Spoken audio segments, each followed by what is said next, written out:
लगा के खड़े होकर तकरीर करना शुरू किया। और जब पहले दिन तकरीर कर रहे थे तो एक मजदूर खड़ा होकर सुन रहा था और एक हफ्ते के अंदर पूरे शहर को मजदूर को इकट्ठा कर दिया। ये आगरा रोड, यहाँ ये पेट्रोल पंप की एक ताकीद पड़ी हुई थी, उसको आगरा रोड पर रख के आगरा रोड बंद कराई गई, फायरिंग हो गई, एक बंदे की आँख चली गई। ये एक हफ्ते के अंदर किया गया है। अल्हम्दुलिल्लाह हमारे पास अभी पार्लियामेंट है, फिर और इलेक्शन है, अभी 4 महीना है और 4 महीने में हम जैसे मुस्तकीम भाई ने कहा, हम दिवाली बाद हर सरकारी ऑफिसरान की ईंट से ईंट बजा देंगे।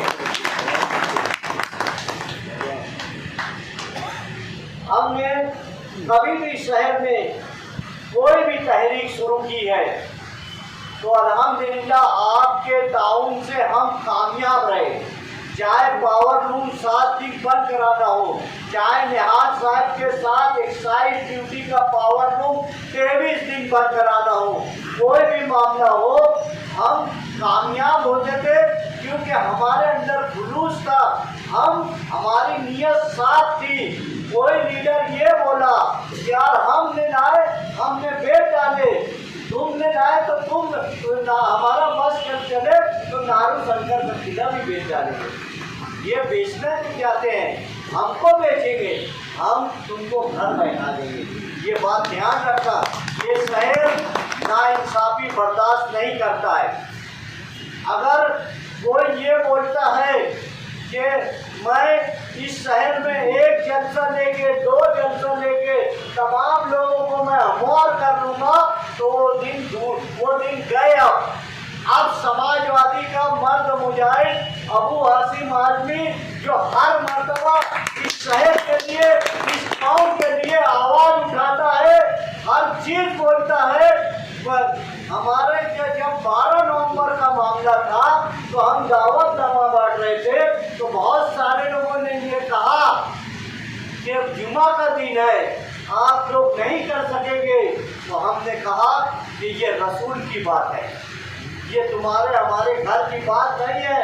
हमने देखा कि दोपहर 2 बजे तक का हमारा जो बंद था 100% कामयाब था। जिन लोगों को सियासी दुकान उलटने वाली थी, उनकी दुकान बंद होने वाली थी, उन्होंने साजिश करके पथराव कराया और इस शहर में हम सब ऑर्गेनाइजर को फंसाया। आईजी साहब ने बयान दे दिया कि ऑर्गेनाइजर आए और वो चले गए।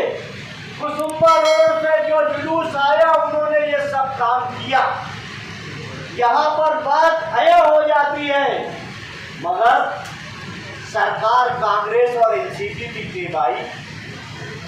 और किस तरह हमारे लोगों को फंसाया गया, बैठकर कौन लीडर, कौन जाकर दबाव डाला कि रात को 12:05 के बाद हम सब लोगों का नाम लिखा गया।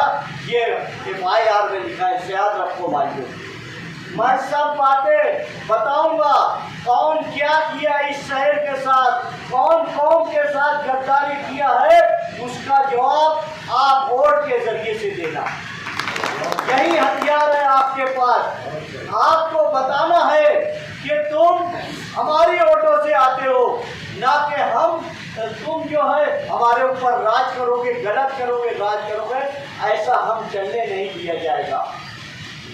इस शहर में JJF बनी, उसी तरह ये लाल सलाम बनेगा इंशाअल्लाह। और उस वक्त तो हर बदउनवान, करप्टेड, चोर मिंबरों का मुंह काला किया जाता था।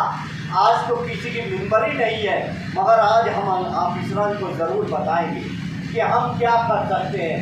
अगर आप लोग का साथ रहा, आप लोग ये चाहते हैं कि आपको शहर का मुस्तकबिल आपके साथ रहे, आपके बच्चों का मुस्तकबिल साथ में रहे, ये अगर कोई कर्मचारी ये बोलता है कि वाटर गिरेज का ये ऐसा हो गया है, एक भाई ने मेरे को बताया कि सलाडर पे पास कचरा उठा नहीं है, उसको जाके बोला तो 1 महीने बाद उठेगा।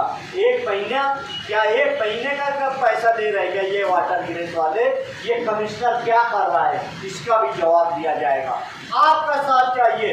अगर मैं मुस्तकीम रिजवान सर और हमारे 5 साथी गए तो क्या हमारी ताकत रहेगी भाई?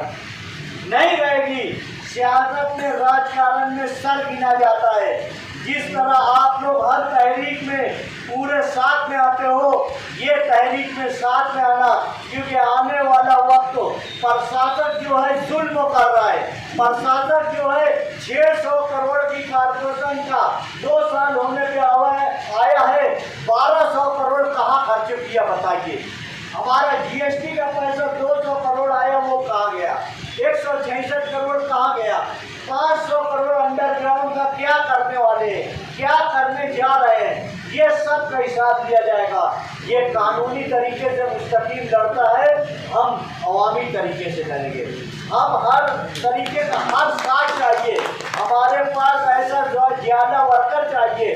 मैं 3 महीने में मेरे साथियों को ये बोलता था, जब तक ये जनता दल साथ में नहीं आई थी, कि कौन भूख हड़ताल पे बैठने वाला है, कौन मरद बरत पे बैठेगा, कौन क्या करेगा, ये सब हम बातें करते ही थे और हम करने ही वाले थे। हमने एक मुद्दा उठाया कि किसी ने बोला कि 4-5 महीना हो गया है, राजा चौक का जो है वो पाइप डाले नहीं रहे हैं। तो मैं बोला ठीक है। तो एक बंदे ने कहा नहीं मेरी बात चल रही है, मैं करवा दूंगा। 1 हफ्ता 2 हफ्ता में भाई साथियों को बोला ठीक है, इनको करवा लेने दो अगर इनकी बात चल रही है। 20 दिन बाद ये लोग बोले नहीं हुआ, तो बोले चलो हम चलते हैं। हमने एक चक्कर गया, कमिश्नर को बोला, सिटी इंजीनियर को बोला, 1 हफ्ते के अंदर अल्हम्दुलिल्लाह वो काम हो गया। हम जो काम लेके वाले नहीं तो हम तहरीक चलाएंगे। लोगों को मालूम है, हर जगह मेरा रिकॉर्ड लिखा हुआ है कि अगर मैं कोई तहरीक चलाने पे आ जाऊँ, मैं निहाल साहब का साथी हूँ, मुझको मालूम है हालात को कैसे बदलना चाहिए, हवा को किस तरह बनाना चाहिए, ये मुझको सब समझता है। अब मेरे साथ तो निहाली सोच के सभी लोग आ गए हैं। मेरी ताकत और बढ़ गई है, समाजवादी की ताकत और बढ़ गई है। आप ये मत समझो, आप अब ये समझो कि इस शहर की सबसे बड़ी ताकत इंशाअल्लाह ताला समाजवादी पार्टी राज रहेगा। ये तुमको हवा बनाना है, तुमको बात करना है कि कौन लीडर कहीं जुल्म हुआ कहाँ पहुँचा, कौन लीडर देहात में कोई बात हुई कौन पहुँचा। अबू आसिम आदमी पहुँचाना भाई। ये पिंटू भाई बैठे हैं, ये बहुत बड़ा जलसा लेने का बोल रहे थे, मगर अभी हमने मराठा आंदोलन का सपोर्ट किया, उसके साथ मुस्लिम रिजर्वेशन भी मांगा, तो ये बोले कि यार अब हम थोड़ा रुक कर करेंगे, क्योंकि वो जो लीडर है पार्टी वो वापस 15 नवंबर से वापस निकलने वाला है। इसलिए हम हमारे बिरादरान वतन की तहरीक को देखते हुए ईदगाह पे अब अभी जलसा नहीं करेंगे, मगर आपकी जिम्मेदारी इस तरफ बढ़ गई है। आपको इस तरफ 65 से 70 वार्ड है, उन 65 से 70 वार्ड जब हम ये कारपोरेशन हक वार्ड कर रही थी, जब हमने कहा था, लिख कर दिया था कि भाई पहले तुम पवारवाड़ी का तो करो, हसनपुरे का तो करो, क्योंकि ये बालेगांव शहर के अंदर है। अभी तुम कच्चा एरिया ले लोगे तो कितना काम करोगे?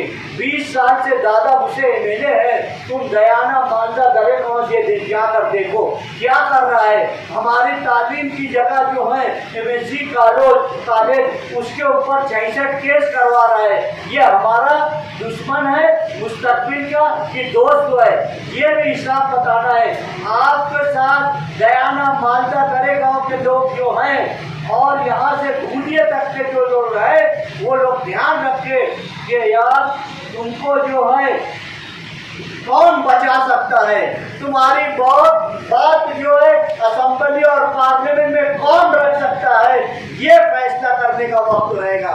भले से हम कम पड़ेंगे, हमारी 5 लाख वोट है पार्लियामेंट के अंदर, मगर वो किसी को जिताने और हराने के बराबर है। आप अगर घरों से निकल गए तो ये लोग सोचने पर मजबूर हो गए हुए। कर्नाटक का इलेक्शन आपके सामने है, वो समझ लीजिए आपको क्या करना है, आपको और जलसे में आपको बताया जाएगा ये। मगर आज मैं शुक्रिया अदा करूँगा कि जनता दल के लोगों ने ये सोचा, ये समझ लिया।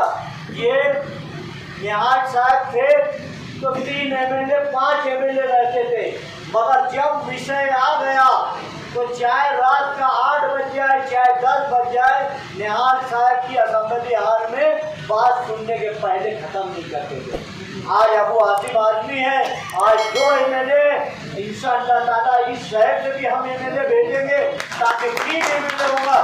ज़रूरत पड़ेगी खुर्दा से ले लेंगे, ज़रूरत पड़ेगी अगर औरंगाबाद में हम उस आवाज़ बना के हवा बना दिए तो वहाँ पर भी हमारी सीट निकल सकती है, दूरिया से निकल सकती है। जहाँ जहाँ तुम जो है मजलूमों के साथ होगे।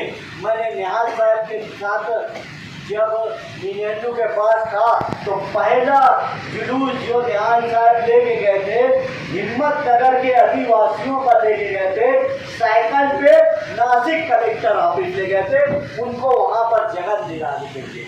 निहाल साहब जब भी सत्रबंदियाँ बनाए तो कहीं विठ्ठल ताड़े को बनाए, राजू भोसले को बनाए, अरे दीपक भोसले को बनाए। ये इंसाफ करते थे, ये मजलूम है, ये मेरा गरीब भाई भी मजलूम है। निहाल साहब की ये आदत थी, मैंने देखा एक दफ़ा कि बैठे हुए तो देखे कि एक आया बहुत शेर आदमी था, सूट बूट में था, वो राशन कार्ड देने लगा कि निहाल साहब ये मेरा काम नहीं हो रहा है। निहाल साहब डांट के, उनकी आदत थी है डांट के, बोले क्या अपना काम कर। मगर उसके थोड़ी टाइम बाद एक मजदूर आया और वो बोला निहाल साहब ये मेरा कार्ड बना के नहीं दे रहे हैं, ऐसा उधार उसको चल और जाकर वहाँ पहले उसका कार्ड बना दिए। तो हमने बोला शायद आपने उसको जो है ऐसा किया और इनको ले जाकर बना दिया। फिर बोले वो सेठ है, 2-5 रुपया दे 10 रुपया दे के बना देंगे, ये मेरा भाई मजदूर भाई गरीब ये कहाँ से कर रहे। ये खुसूसियत थी, ये जो गरीब मार खा के आए कहीं से भी आए तो झुपड़पट्टी बसा देते। हमको आज बचाना है। सरकार की अगर पॉलिसी है 11,000 मकान बन रहे हैं तो जो हमारा भाई कहीं से दूध पीट के आएगा उसको 11,000 मकान में बसाया जाएगा। ये कोशिश की जाएगी। हर चीज़ की जो गवर्नमेंट की पॉलिसी रहेगी वो सब काम इंशाअल्लाह ताला हम समाजवादी पार्टी के बैठक करें, सब काम करेंगे।